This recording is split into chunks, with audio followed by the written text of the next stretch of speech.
स्वागत है आपका हमारे यूट्यूब चैनल पे। मेरा नाम है रोहित और आज हम बात करने वाले हैं मुथूट फाइनेंस के बारे में।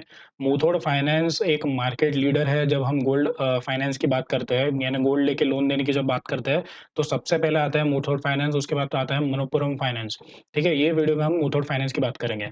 हर वीडियो में हर स्टॉक के बारे में कहता हूँ, अगर उसमें आपको कुछ भी करना है, ट्रेड करना है या आप लॉन्ग टर्म पोजीशन बनानी है, तो बेसिकली हमें बिज़नेस के बारे में जानकारी रहना बहुत ज़रूरी है। तो सबसे पहले हम बिज़नेस के बारे में बात करेंगे, फिर Muthoot finance as a particular company के बारे में अलग से बात करेंगे, फिर उसका चार्ट देखेंगे कि हमारा बाइंग एंड सेलिंग लेवल्स क्या रहना चाहते हैं, क्या रह सकते हैं, ठीक है? तो सबसे पहले हम gold loan as a business के बारे में बात करेंगे। यूजुअली आप ये सोचो कि गोल्ड लोन यूजुअली लेता कौन है, ठीक है? गोल्ड लोन यूजुअली एक सबसे आखिरी रिसॉर्ट रहता है किसी को भी अगर अगर एक लोन लेना है तो, क्योंकि यूजुअली गोल्ड लोन्स में लोग ज्वेलरी अपनी गिरवी रख के एक लोन उठाते हैं, ठीक है? तो पहली बात इसमें अगर कंपनी के पास अगर 100 करोड़ का सोना है, तो उसका एलटीवी यानी लोन टू वैल्यू रेशियो जो रहता है, वो लगभग-लगभग 70 टू 75% रहता है। मतलब अगर कंपनी का 100 करोड़ का अगर सोना है, तो वो 70 टू 75 करोड़ का ही लोन दे सकते हैं। तो यहाँ पे मार्जिन ऑफ सेफ्टी 30-35% की कंपनी को मिल जाती है। और सेकंड बात इसमें ये कंपनीज़ में यूजुअली डिफ़ॉल्टिंग ऑफ पेमेंट या तो फिर नेट एनपीए जैसे नेट नॉन परफॉर्मिंग एसेट जो बोलते हैं, जो कंपनी का घाटा रहता है, वो यूजुअली बहुत ही कम होता है, नेग्लिजिबल होता है। वो क्यों होता है? क्योंकि यूजुअली घर की लेडीज़ के जब यूजुअली ज्वेलरी के फॉर्म में जब वो सोना रखा रहता है गिरवी, तो उससे बहुत सेंटिमेंटल वैल्यू जुड़ी रहती है और यूजुअली वो डिफ़ॉल्ट नहीं होता है और डिफ़ॉल्ट अगर होता भी है, तो कंपनी के पास बहुत हेफ़्टी कुशन रहता है वो डिफ़ॉल्टेड पेमेंट्स को एब्ज़ॉर्ब करने के लिए, ठीक है? और बेसिकली लोन कौन-कौन से सेक्टर्स मतलब कौन-कौन से अपना जो पब्लिक है, किस टाइप के पब्लिक लोन लेती है? सबसे पहली बात जिनके पास अगर कोई क्रेडिट स्कोर नहीं है, जिनके पास कोई सैलरीड नहीं है या उनके पास कोई भी चीज़ मॉर्गेज रखने के लिए नहीं है, तो वो आखिरी में वो कहा जाता है मतलब गोल्ड से अपना लोन लेते हैं। गोल्ड लोन थोड़ा-सा कम रेट पे भी मिलता है और बहुत इंस्टेंटेनियस मिलता है क्योंकि उसमें गोल्ड ही आपका मॉर्गेज रहता है, कोई आपको दूसरा कोलैटरल रखने की ज़रूरत नहीं रहती है। तो ये हो गई ओवरऑल बिज़नेस की बात। तो हमें अभी देखना है कि मुथूट फाइनेंस में हमें ऐसा क्या दिख रहा है कि हमें इसमें अपॉर्च्युनिटी लग रही है कोई भी ट्रेड लेने के लिए। वीडियो में आगे बढ़ने से पहले बता दूँ कि ये कोई एक मेरा कोई सजेशन ये इसमें कोई ट्रेड लेने के लिए मैं बस अपना पॉइंट ऑफ व्यू शेयर कर रहा हूँ। आपको अपने हिसाब से इसमें ट्रेड करना है, ठीक है? तो सबसे पहले आ जाते हैं स्क्रीनर पे। यहाँ पे आप देखोगे यहाँ पे पी/ई रेशियो पे हम जाते हैं, 5 इयर्स का पी रेशियो मैं यूजुअली देखता हूँ। यहाँ पे मीडियन पी आप देखोगे 13 के आसपास है, ठीक है? और अभी का जो पी है वो भी है लगभग 13.6 के आसपास। 0.6 से ज़्यादा पी है मीडियन से और यानी अच्छे वैल्यूएशन पे है, ठीक है? अब मैं कंपनीज़ के थोड़े बहुत आपको डिटेल कुछ-कुछ चीज़ें इसके एक मैंने रिपोर्ट खोला है, तो यहाँ से हम लोग लाइन बाय लाइन कुछ चीज़ें देखेंगे, ठीक है? हाँ, यहाँ पे हम देखेंगे कि नंबर ऑफ ब्रांचेज़ ये दोनों का कंपैरिज़न है क्वार्टर 1 फाइनेंशियल ईयर 2024 का 2023 से। आप देख सकते हो नंबर ऑफ ब्रांचेज़ 4% के आसपास ईयर ऑन ईयर बढ़ चुकी है, जो कि बहुत अच्छी बात है और 5897 ब्रांच होना कोई मज़ाक बात नहीं है, ये बहुत सारी ब्रांचेज़ हैं, ठीक है? अब इनका लोन भी आप देखो ये consolidated loan asset under management यानी गोल्ड छोड़ के भी इनके बहुत सारे लोन्स देते हैं ये, बट मैक्सिमम ये गोल्ड के ही प्लेयर है, ये आगे जाके आपको बताऊँगा। तो पिछले क्वार्टर से आप कंपेयर करोगे, पिछले साल के क्वार्टर से ईयर ऑन ईयर ग्रोथ देखेंगे तो लगभग-लगभग 21% के आसपास है, जो कि बहुत अच्छी है, ठीक है? जैसा मैंने आपको बताया था मुथूट फाइनेंस में मेजरली गोल्ड का ही लोन दिया जाता है, तो 93% जो है मुथूट फाइनेंस का है और उसकी सब्सिडीज़ का 7% जो भी इनका कंसोलिडेटेड प्रॉफिट आता है 90 सेंट उनका कंट्रीब्यूशन आता है गोल्ड को लोन देने से 93% आता है, ठीक है? अब आगे बढ़ते हैं। यहाँ पे देखो ये जो उसकी सब्सिडीज़ जो है, देखो मुथूट फाइनेंस में जो इनका लोन एसेट अंडर मैनेजमेंट यानी कितना लोन दिए है, तो मुथूट फाइनेंस से मैक्सिमम लोन गया है, ठीक है? सेकंड लोन गया है आपका बेलस्टर माइक्रो फाइनेंस लिमिटेड से, जो कि इसके सामने काफ़ी नेग्लिजिबल है। थर्ड रैंक पे आता है मुथूट होम फाइनेंस लिमिटेड, ये थर्ड रैंक पे है समझो। पर आप फिर भी देखोगे मुथूट फाइनेंस लिमिटेड का जो लोन है जो उनने गोल्ड का लोन दिया है वो बाकी सब चीज़ों से सबसे ज़्यादा गोल्ड के थ्रू ही दिया है। ठीक है? ये ओनली गोल्ड वाली कंपनी है, इनका मतलब मैक्सिमम बिज़नेस सिर्फ़ गोल्ड पे डिपेंड करता है। ठीक है? अब यहाँ पे स्टैंड अलोन प्रॉफिट्स, तो देखो मुथूट फाइनेंस से ही इसका मैक्सिमम प्रॉफिट हुआ है और बाकी जो सब्सिडियरीज़ है Muthoot home finance, insurance, micro finance, money limited, Asia asset finance, ये सब चीज़ों से इनका जो प्रॉफिट्स है बहुत ही नेग्लिजिबल है as compared to Muthoot finance. और यहाँ पे जब हम पिछले साल के क्वार्टर से कंपेयर करते हैं, तो ईयर ऑन ईयर ग्रोथ आप देखो यहाँ पे सबकी पॉजिटिव ही मिलेंगी, सिर्फ मुथूट मनी की बहुत नेगेटिव है, बहुत जो कि बहुत ही नेग्लिजिबल है। यहाँ पे आप देखो सब में ही ग्रोथ है, ऐसे कोई भी आपको सेक्टर नहीं मिलेगा जिसमें इसकी ग्रोथ नहीं हुई है। बाद में हम जाते हैं इसके ओवरऑल लोन्स की। ये लोन्स का हम पहले भी देख चुके हैं, लोन्स पहले पिछले साल मतलब पिछले क्वार्टर में इतने थे और अभी 758097 हो गए हैं। ग्रोथ इसमें नज़र ही आ रही है, ठीक है? हम नेक्स्ट कुछ इंपॉर्टेंट पॉइंट्स पे जाते हैं। हाँ। हाँ, ये मेन चीज़ ये है कि यहाँ पे आप देखो कि loan asset under management, total loan company का इतने मिलियंस है, 67638 मिलियन के आसपास है और इनके पास total gold jewellery kept as security 182 tons है। अब आगे मैं एक कैलकुलेशन बताऊँगा कि ये जो टन जो इतना सोना है इनके पास और जो इतना इनने लोन दिया है, तो सोने की वैल्यू एक्चुअली क्या है, कंपनी ने आगे दी है। तो आपको समझ जाएगा कि लोन के लगभग-लगभग 30% से ज़्यादा वैल्यू का इनके पास गोल्ड ऑलरेडी है, ठीक है? थोड़ा और नीचे जाते हैं। हाँ, यहाँ पे देखो gold loan assets under management जैसे कि पहले ही बताया था गोल्ड लोन इनका लगातार 2013 से अब देखो 2013 मार्च से अब तक के लगातार लगभग-लगभग 3 टाइम्स वगैरह हो चुका है ये।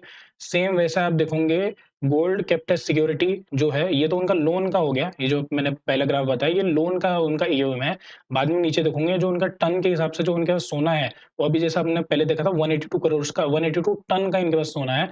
134 से 182 तक के पहुँच गया है ये।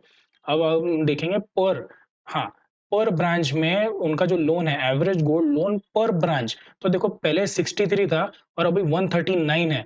ये लगभग 2 टाइम से भी मतलब डबल से भी थोड़ा ज़्यादा है, ठीक है?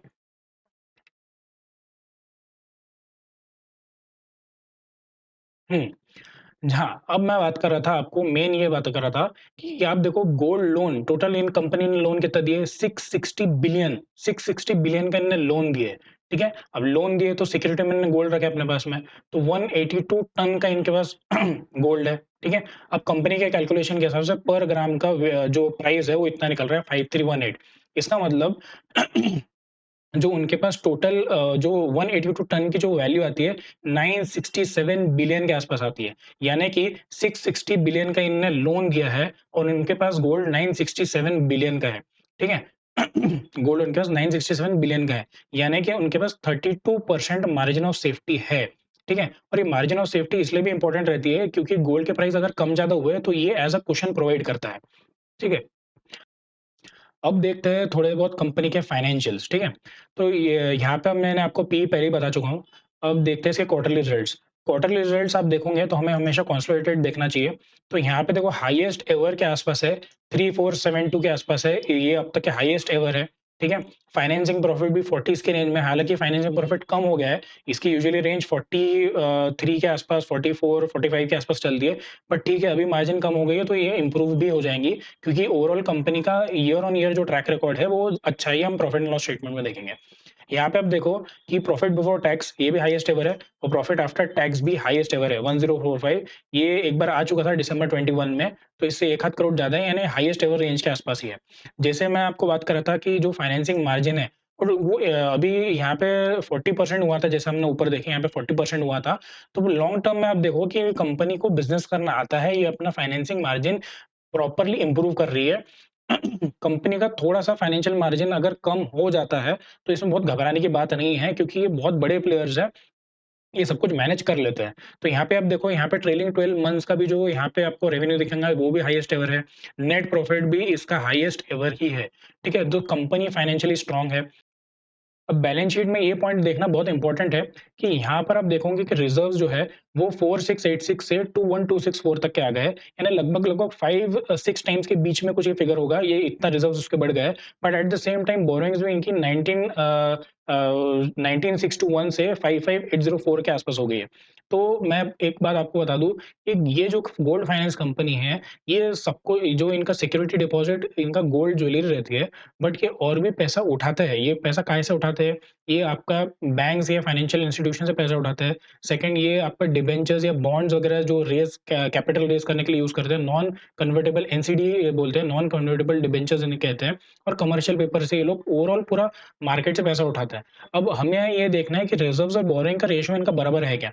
तो मैंने ये पूरे डेटा को एक्सेल में कॉपी कर लिया है। तो यहाँ पे आप देखो कि यहाँ पे रिज़र्व्स है, यहाँ पे बोरोइंग्स है। मैंने यहाँ पे रेशियो क्या कैलकुलेट किया है, बोरोइंग्स डिवाइडेड बाय रिज़र्व्स, यानी कितने टाइम्स इनकी बोरोइंग्स रिज़र्व्स के कंपैरिज़न में है।